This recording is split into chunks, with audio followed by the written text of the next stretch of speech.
여러분 안녕하세요.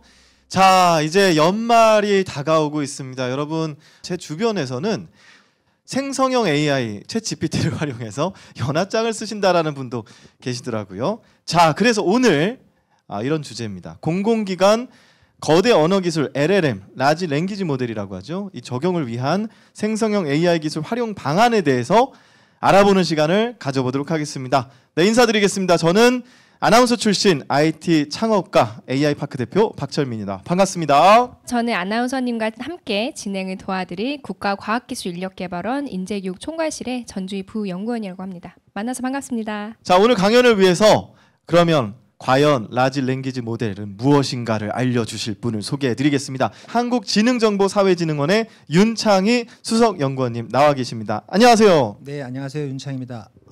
NI AI 미래전략센터에서 근무하고 있는 윤창입니다. 반갑습니다. 네, 반갑습니다. 자, 연구원님. 네. 제가 강연 주제를 듣고 오는 길에 검색을 좀 해봤는데요. 빌 게이츠가 이런 말을 했습니다. AI 에이전트, 그러니까 AI 비서죠. 네. 이것은 윈도우 후에 가장 큰 컴퓨팅 혁명이다라고 주장을 했는데요. 이는 앞으로 또 일상의 언어로 하고 싶은 일을 기기에게 말만 하면, 그러니까 컴퓨터에게 말만 하면 자연스럽게 업무를 손쉽게 처리할 수 있는 그런 세상이 온다는 거죠. 그렇죠, 맞습니다. 빌 게이츠는 한 5년을 내다본 것 같더라고요. 한 5년 안에 이 혁명적인 변화가 실생활에 적용될 거다라는 그 AI 에이전트 컨셉을 발표를 했습니다. 특히 교육 분야에 대한 그 선언 때문에 교육 그 시장의 미국 실제 주가가 엄청나게 떨어지고요. 예.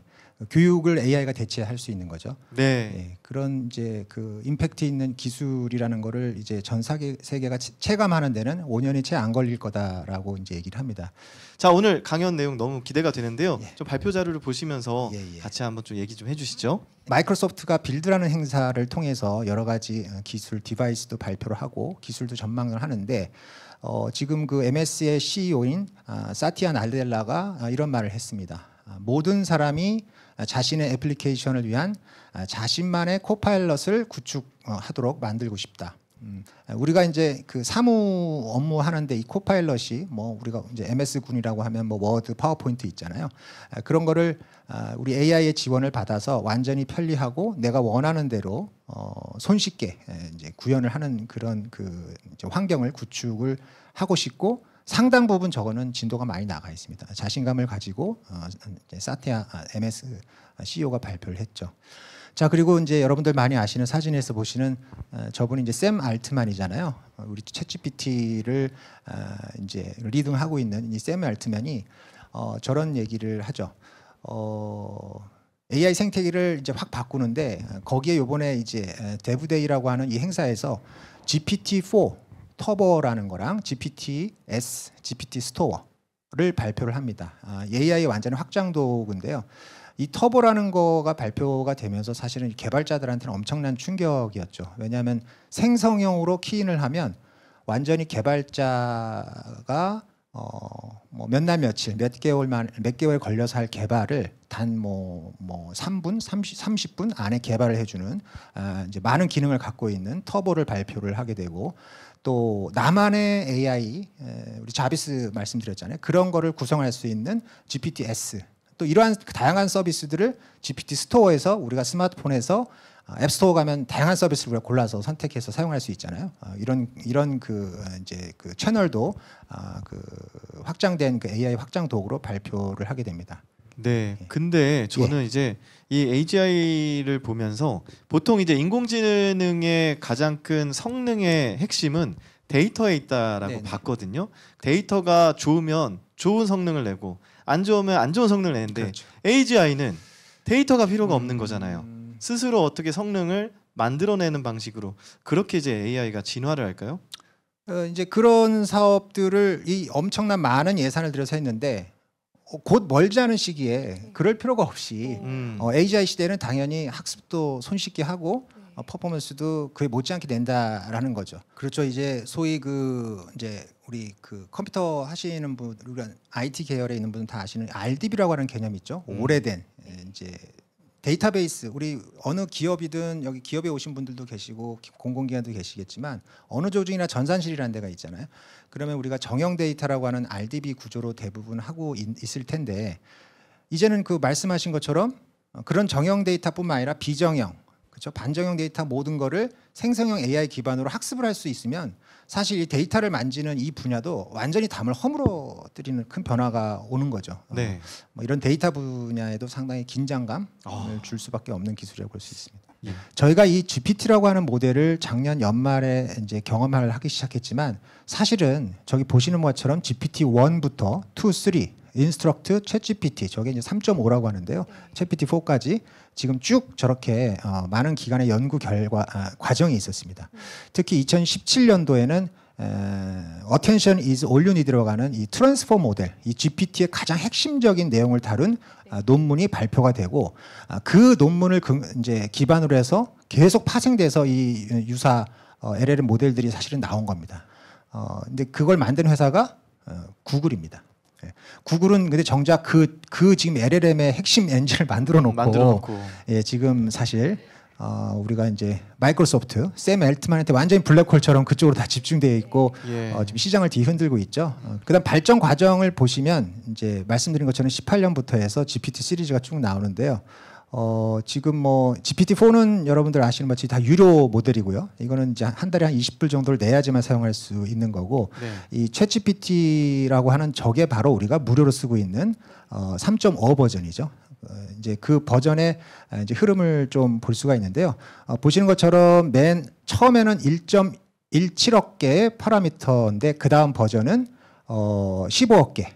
근데 우리가 이제 깜짝 놀라게 되는 3 이후는 1750억 개, 3.5도 1750억 개입니다. 와. 그러니까 엄청나게 많은 파라미터가 학습이 되고 지구상에 존재하는 많은 지식을 크롤링해서 학습을 하게 되는 퀀텀 점프의 모델이라고 볼 수가 있습니다. 예.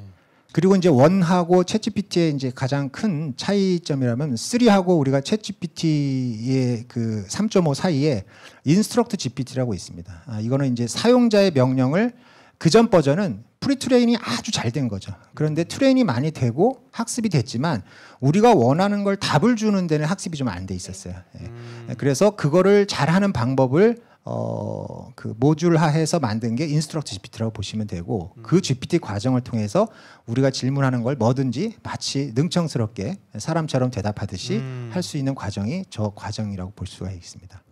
여기서는 조금 저 빨간색으로 되어 있는 거 정도 말씀드리고 넘어가도록 하겠습니다. 이 RLHF라고 하는 게 뭐 이 LLM에서는 굉장히 중요한 컨셉입니다. 보시는 것처럼 Reinforcement Learning, 강화 학습이죠. 근데 어디로부터 강화 학습하느냐? 휴먼 피드백입니다. 사람이 개입되지 않은 컴퓨터만 갖고 학습을 했다? 그러면 사람과 같은 퍼포먼스를 내기가 어렵죠. 그래서 지금 우리가 경험하고 있는 이 엄청난 GPT 3.5 그다음에 4의 버전은 저 과정이 굉장히 중요한 역할을 했다. 이렇게 볼 수가 있습니다. 그러면 GPT의 아까 인스트럭트 GPT의 어떤 학습 과정들 좀 더 상세하게 설명해 주시죠. 요게 이제 그 인스트럭트 GPT의 이제 스텝 1, 2, 3로 되어 있습니다. 이 SFT라고 하는 이 Supervised Fine Tuning이라는 단계, 저게 이제 프롬프트 데이터 셋에서 프롬프트를 하나 산정을 해서 인풋을 하는 단계 이렇게 보시면 되고요. 뭐 그 정도. 그다음에 이제 두 번째는 그 보상 모델이라 그래서 내가 질문을 했어요. 질문을 했는데 이 챗GPT라는 컴퓨팅 파워가 답을 줬는데 예를 들면 답을 한 3개를 줬다고 치죠. 그러면 그 중에서 사람이 읽기에 사람이 받아들이기에 가장 정확하고 이제 거짓이 없고 사람답게 대답한 게 뭐지라고 랭크를 매깁니다. 이 보상 모델을 학습을 여기서 이제 사람이 개입이 돼서 하게 되죠. 네, 그렇게 되고 이제 PPO라고 하는 단계 세 번째 그러한 이제 그 프로세스나 알고리즘을 이제 정형화해서 제일 그 랭크가 많은 거가 어떤 건지 이렇게 이제 세팅을 하는 거죠. 쉽게 말하면 그런 이제 세팅이 되면 이제 계속 이게 순환이 될 수 있는 이런 과정을 계속 튜닝을 하는 거죠. 튜닝을 하면 좀 더 사람스럽게 대답을 하고 이런 단계를 인스트럭트 GPT. 그러니까 오늘 제목이 정부든 기업이든 이거를 도입을 하려고 한다 그러면 아마 100% 저 인스트럭트 GPT라는 과정, RLHP 과정을 얼마나 잘하느냐가 굉장히 중요한 이제 대목 중에 하나다 이렇게 볼 수 있습니다. 박사님, 제가 최근에 굉장히 흥미로운 소식을 들었는데요. 올해부터 정부에서 디지털 플랫폼 정부를 본격적으로 추진한다는 내용이었어요. 그래서 이게 2026년부터 연 2조 원의 비용 절감 효과를 낼 거라고 예상을 다들 하고 있는데요. 디지털 플랫폼 정부 운영에 앞서서 정부 전용의 초거대 AI 도입을 할 때 좀 예상되시는 이슈가 있을까요? 이제 공공이나 이제 그 기업들이 받아들일 때는 여러 가지 이슈가 이제 있다. 그래서 정리를 한 건데요. 한번 보시죠. 첫 번째, 민감 데이터. 공공기관이 보유하고 있는 민감 데이터를 이 민간 기업에게 정선을 해야 되거든요. 이거는 이제 무슨 말이냐면 우리 대통령께서 이런 얘기를 하셨죠. 챗GPT를 연초에 썼잖아요, 그렇죠? 그러면서 이 엄청난 걸 공공에 한번 적용해 보자라고 해서 이제 대부분의 공공기관 우리 공무원분들이 이제 고민을 하고 있는 건데요. 민간 주도로 했으면 좋겠다라는 이제 키워드가 있습니다. 주도로 한다는 얘기는 민간 기업의 좋은 그런 기술을 잘 적용하라는 의미가 맞지. 이제 그 각가지 이제 그 우리 국민 예민 정보, 개인 정보, 정부에서 갖고 있는 민감 정보를 기업에게 다 주란 얘기는 아닌 거겠죠, 그렇죠? 예. 그렇기 때문에 아래 보시는 것처럼 누가 이제 국민이 내 데이터를 누가 기업한테 주라 그랬어. 아무리 학습이 좋다고 하지만 모 기업의 서버에 내 데이터, 내 개인 정보를 왜 다 줘야 돼? 뭐 의료 정보든 뭐 개인 정보든요. 그런 걸 누가 소송을 제기했을 때 지금 현행법상 승소할 가능성이 낮습니다, 사실상. 그래서 크게 저 정도 법률 제도적인 이슈 볼 수 있고요. 그다음에 이제 데이터가 기업에 들어갈 때 이제 송수신이 필요한데 이 네트워크망을 타고 가는데 별도 전용망을 둔다고 하지만 전용망의 진짜 의미가 뭔지도 잘 봐야 돼요, 사실은.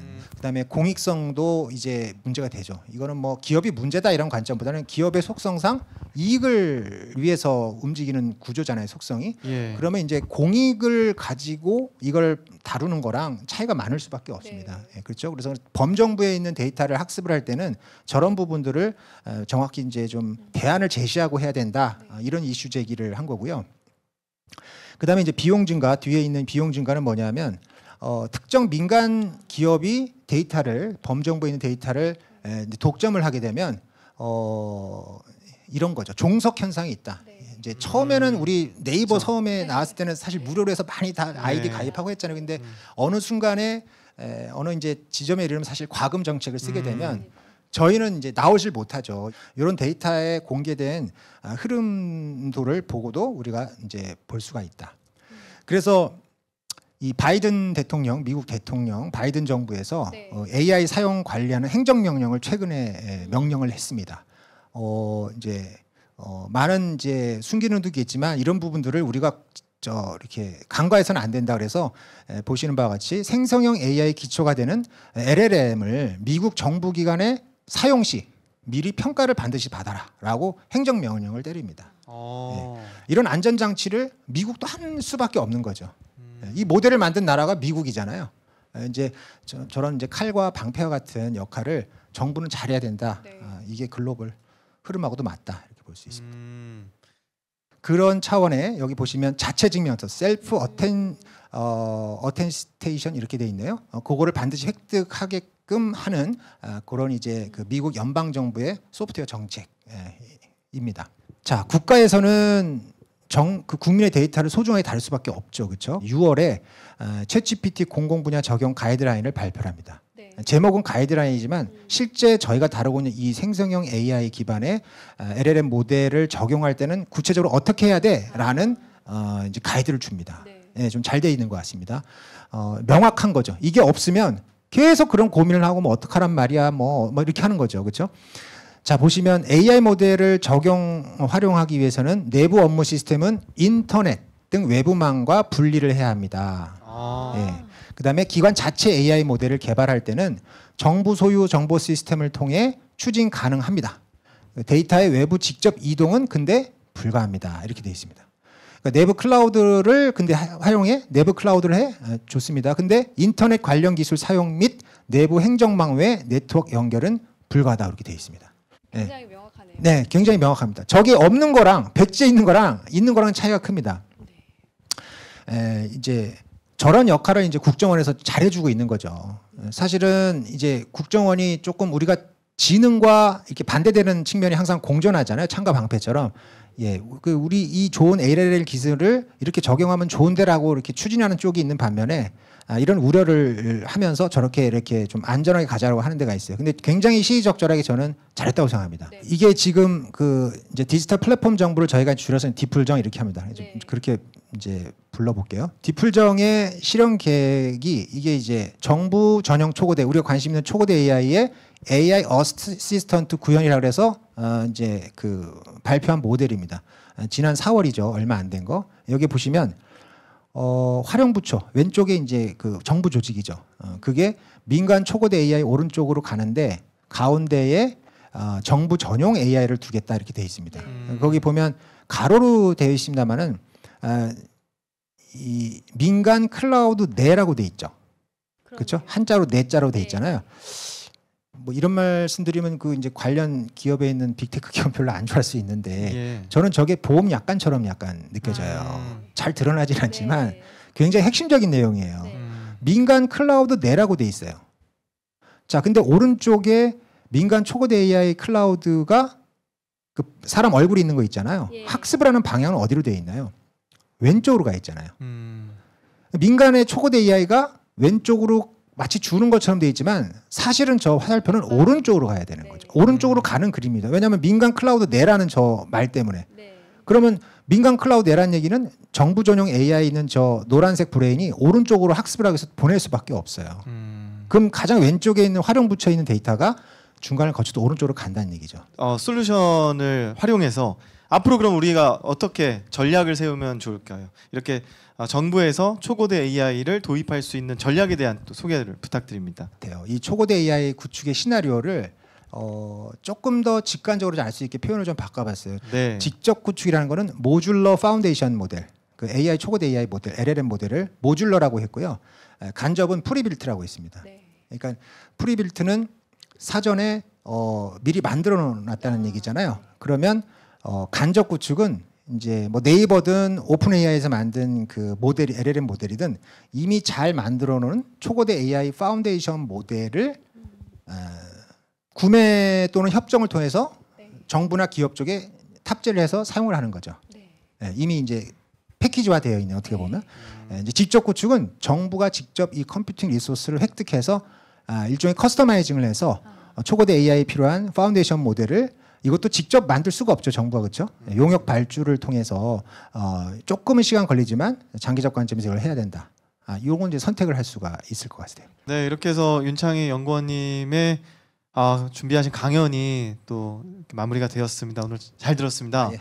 사실 공공기관에 저도 근무하다 보니까 생성형 인공지능을 쓰면은 업무 생산성이 굉장히 높아질 것 같은데 아무래도 그런 다양한 제약 때문에 실질적으로 이제 기관 내에서는 쓰지 못하고 집에서만 사용을 하고 있습니다. 근데 방금 강의 주셨던 내용을 통해서 이런 공공기관에서 이 거대 언어 기술을 우리가 사용했을 때 그런 지침이라던가 방향성에 대해서 좀 명쾌하게 알 수 있는 시간이어서 많은 도움이 됐습니다. 네, 감사합니다. 자, 저희는 여기서 인사드리도록 하겠습니다. 지금까지 아나운서 박철민, 전주희 부연구원이었습니다. 네, 윤창이었습니다. 네, 감사합니다. 감사합니다. 감사합니다. 네.